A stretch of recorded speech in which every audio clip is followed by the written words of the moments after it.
А легендарную «Травиату» Верди уже представили на сцене Театра оперы и балета в столице Якутии. В постановке Прокопия Неустроева задействованы ведущие солисты Якутской оперы Феодосия Шахурдина, Юрий Баишев, Григорий Петров. Напомню, что сюжет знаменитой оперы написан по мотивам не менее известного романа Александра Дюма «Дама с камелиями».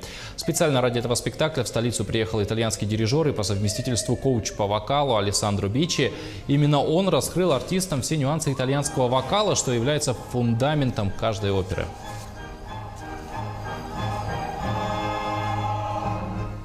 Мы в антракте в опере «Травиата», спектакль проходит хорошо, репетировали с солистами, и сейчас получится результат.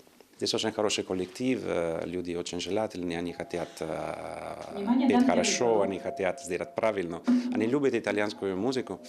Алессандро Бичи, он именно сделал, как именно хотел сделать именно знаменитый композитор Верди. И мы просто поражены все.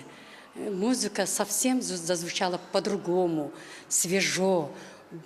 Такие темпы